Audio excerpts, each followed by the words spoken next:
The biggest mistake that new founders should avoid is falling into the trap of relying on venture capital funding. In the era of AI, it is easier, cheaper, faster than ever to at least build an MVP that should be able to give you an early sense of how it's resonating with customers. Maurice Russo is a world-class investor who's focused on backing fast-growth software companies. It's not to say that founders shouldn't try to raise VC money. We're not quite sure that this founder is ready for the new era. Welcome back to Decoded. My name's Alfie Whattam, and this is the show where I speak to experts about what it takes to build great teams and companies. Make sure that you click the follow or subscribe button for more great content like this, and I hope you enjoyed the episode.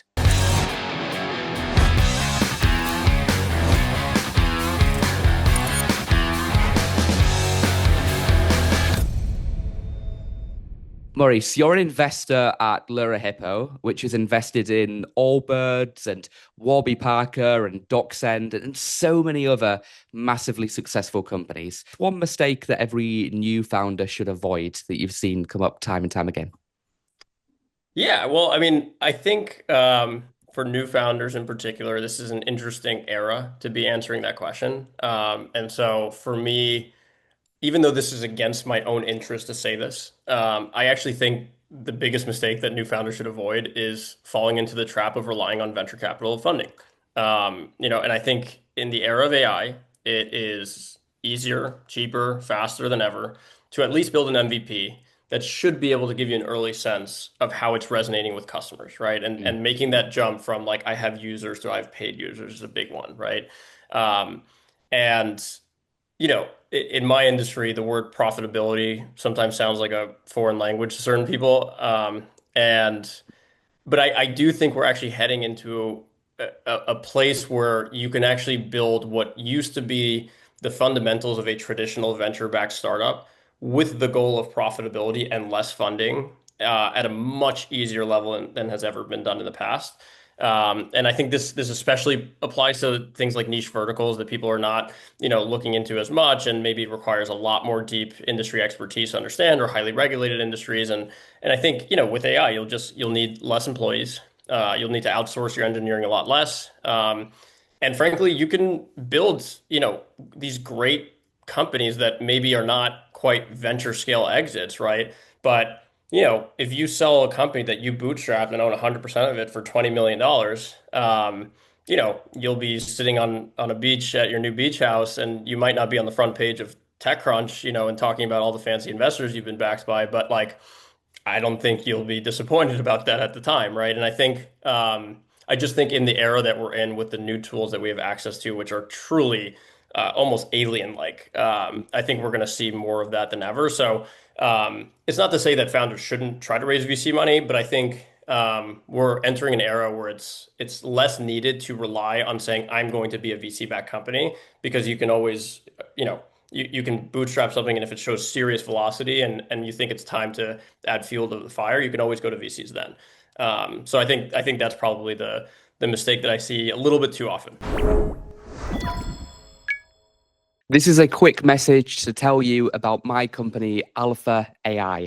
We built Lisa, the world's first AI-powered recruiter who screens candidates for you on autopilot. You can make your recruitment process 10 times faster, 90% lower cost, and significantly improve the candidate experience, all with our AI agent for hiring. Learn more at welovealpha.com or click the link below in the description. And now, back to the episode. Do you think that we'll see more unicorn-type bootstrapped or seed-strapped companies where they raise once or twice, but they don't, get addicted to the cycle, essentially? When I say unicorn, it doesn't have to be quite billion-dollar valuation, but a very successful, scalable, sizable business. Because I believe in what you're saying, and I think that more and more people are tempted to go down that path. But it can be quite hard to compete against a business which is building a very similar space, but they've got a war chest of funding. They've got some of the smartest, most talented, most connected people on the planet backing them and helping them not just with the capital, but with the go-to-market, with the product development. Do you feel like those businesses that do it themselves have got a chance, or do you feel like it's going to be tricky for them to compete against Goliath?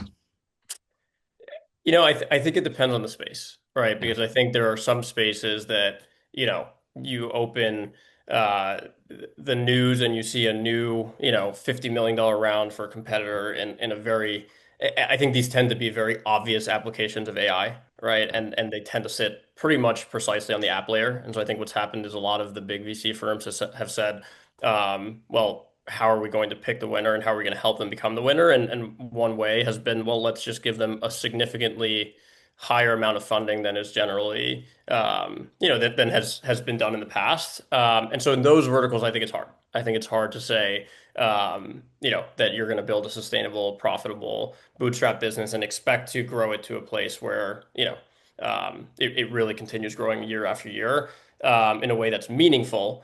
That said, again, to the point about, more niche verticals, right, where there are less competitors, there are less people thinking about it. And frankly, as a result, there will also be a lot less venture capital dollars invested in those spaces because VCs do tend to think about TAM, right? And if a market size is not big enough for it to matter, I mean, honestly, I even think about this in my own workflows, right? I'm kind of trying to build out some of my own tools for VC, and why has nobody built this is because it's not, yeah, yeah, what yeah. VC is going to invest in a tool selling to VCs because they know that the market of VCs is not big enough, right? But for anybody listening, I do think there's room to have me and a bunch of my friends as customers, which again may not be in $1 billion exit, but it could be a very successful one that maybe not enough people are thinking about. So I'd say it depends on the vertical, but yes, I do think we will see more of these kind of like bootstrap, maybe slightly slower moving, but still very successful exits with, and I think the key would be that they will probably have a lot less employees than typically needed to get to, in a billion or close to that outcome. Yeah, their employees are AI agents and essentially in workflows. And I love that you're building your own software, maybe using Lovable or Bolt or Replit, because I'm doing the same thing. I've got like 30 different personal pieces of software that I've built for my life admin and different tasks, which traditionally I was like gluing together like a Trello board and then this automation on Zapier or something. I was trying to make something work, but the time wasn't big enough. Nobody was going after it. But now that I can just build it myself in an afternoon, it's perfect. So it's like, Yeah, it's truly unbelievable what and I, what we can do now. you used the term a moment ago, alien-like, when you were describing the technology. And I've never heard somebody say that, but it really, really is. Like if you was to show the large language models today to somebody 10 years ago, they would have thought it was from a completely different dimension. But it's incredible what we're able to build. Okay, let's go tactical for a second. When you have reviewed those thousands of founders and their decks and their pitches, what's a red flag that you often see come up in pitch decks? So the one that comes top of mind is also again related to the era that we're in, which is the idea of having a slide in your pitch deck that is showing your revenue and growth, thinking that it is an accomplishment where the bar for what is very exciting and successful has, in my opinion, changed quite a bit. Sure. And so I can give an example, which is we spoke to a founder who had an extremely successful company in his last company that reached, I think, 100 million in run rate. Real experienced founder who came back to pitch us for his second company. And I remember very vividly discussing the fact that he had a slide in his pitch deck which said our product is working, and that he had reached 260,000 ARR over a year, right? And again, this is not that our opinion is always the correct one, but we've seen companies reaching, 10 million in 6 months, right? And so it's not that there's anything wrong with being at 250K in a year, and we've definitely made investments in tons of companies that have, been on that exact track. But for us, the fact that that was put in as a slide as here is our level of success told us we're not quite sure that this founder is ready for the new era, right? And Mm, just how quickly um, some companies are moving and how traction is just flying faster than ever. And so again, I think the key learning here is that I think you should not have a pitch deck that is trying to show off your revenue if it's not truly at the baseline of what we're seeing with some AI companies these days. And I think the other red flag that I see is focusing a little bit too much on vanity metrics, which, can be, just certain retention metrics or how many new users you have or, what awards you've won, right? Or we want a pitch award at a local conference, right? And the only reason that I consider that a red flag is not because there's anything wrong with putting those in.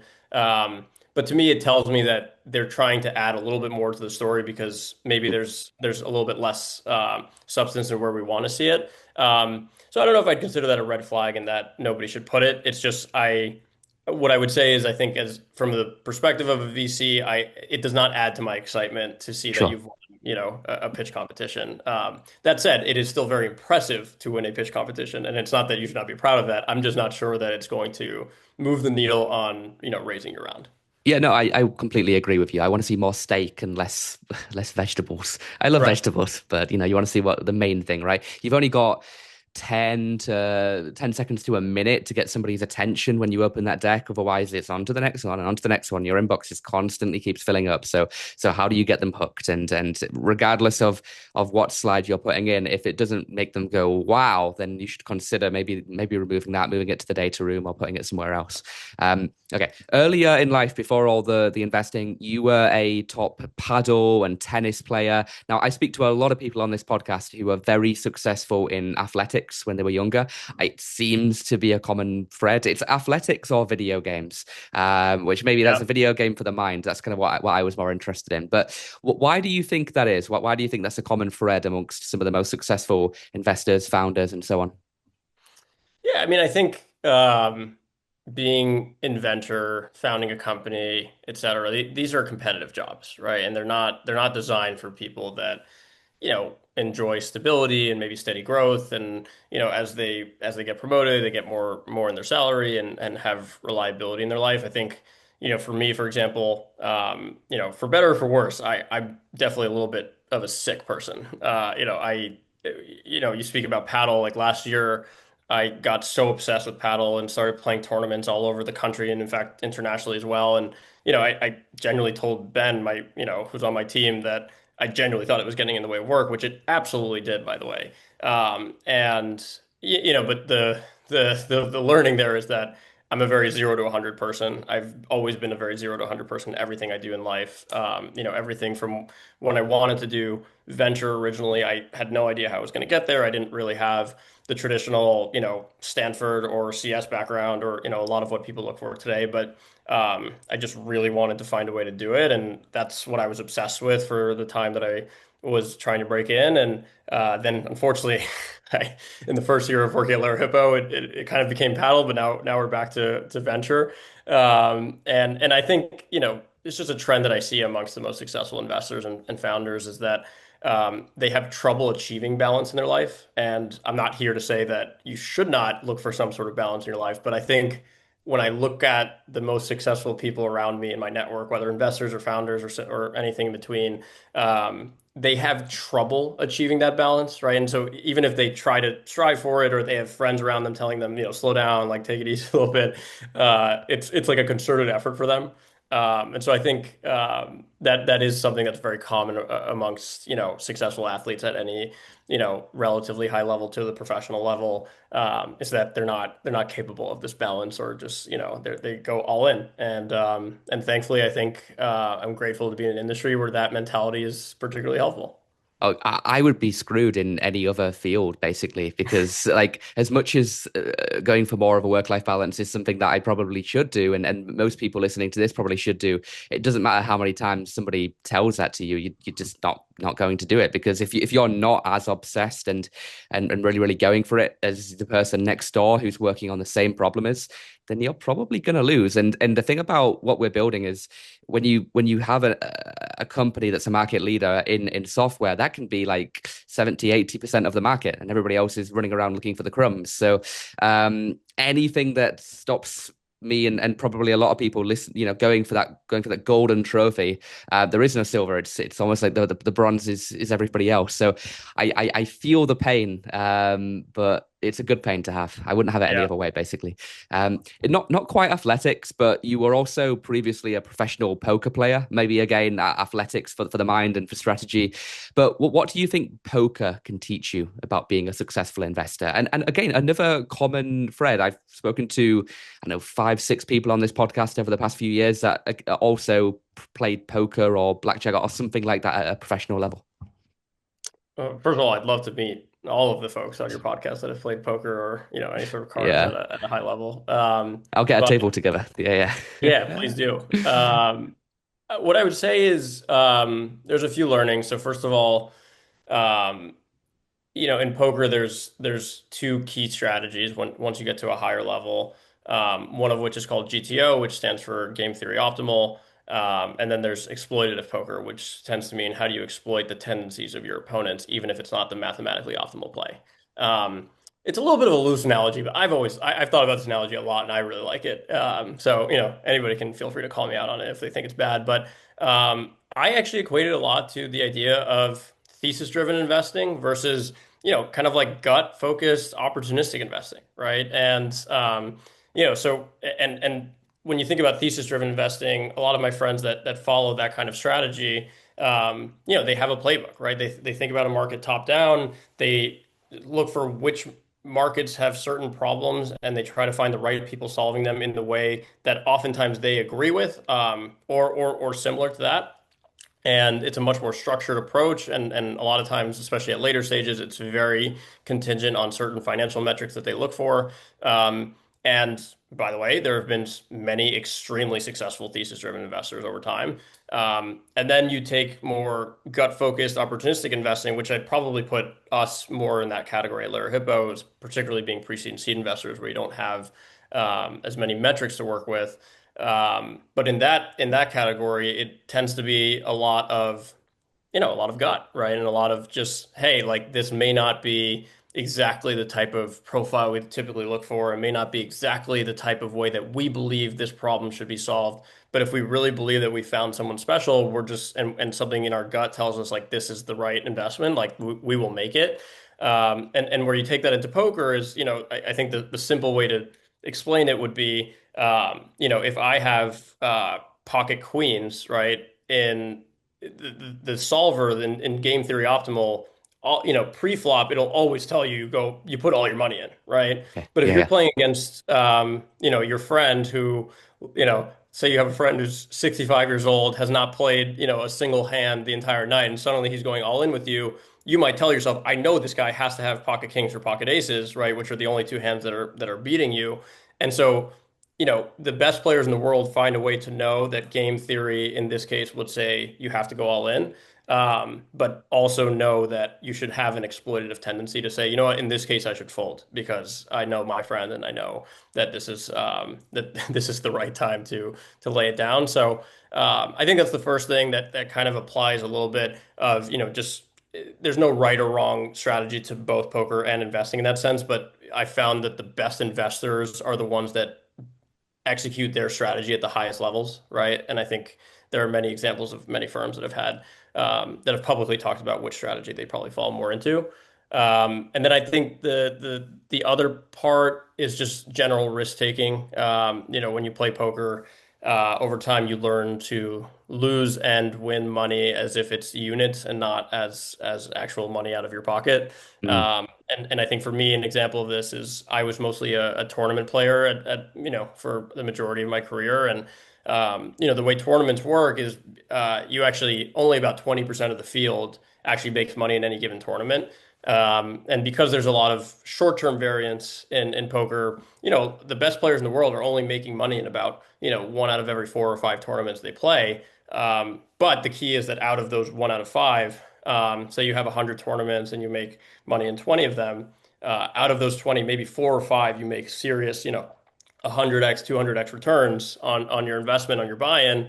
As I can tell you're smiling because it probably sounds familiar to seed investing, right? Yeah, Which is yeah, very, yeah, yeah, very yeah. similar strategy. And I think just having done that for a living, in my personal life, you learn how and why you should have the same mentality when it comes to seed investing, and just the sense of like coming 20th place doesn't really matter, coming 12th place doesn't even really matter, but like the few times you can come first or second or third, like that's what outweighs all your returns. And it's the same thing in seed investing. For most of the time, it's the companies that truly become outliers that end up really returning your fund. And so, just being on the hunt to be aggressive and just find those outliers is certainly the way that poker prepared me to be an investor. The power law of poker. The power law of poker. That's Yeah, it. yeah, that's so true. Cool. This has been super useful, man, for anybody that's thinking about building a startup or investing, or I mean, we went psychological and went into athletics and poker and everything in between. But for people that have enjoyed this and want to learn a little bit more about you, where should they go? LinkedIn, X, the fund's website? What sort of one place they should go to right now? Yeah, I mean, just shoot me an email at Maurice@larryhippo.com. I am really bad with LinkedIn. So I'd say, shoot me an email. Always happy to chat with anybody that's listened to this, or whether you want to talk about your startup or just, poker and degeneracy and things like that. Happy to tell a lot of my war stories. But yeah, like I would be excited to chat with anybody. Awesome. Thank you, man. Thank you. Thank you so much for watching. Make sure that you click the follow or subscribe button wherever you're watching, and I'll see you in the next episode. Introducing Lisa, the world's first AI-powered recruiter. She's an AI agent who works 24/7, screening candidates on autopilot, conducting interviews in 30 different languages, uploading all the best candidates to your applicant tracking system.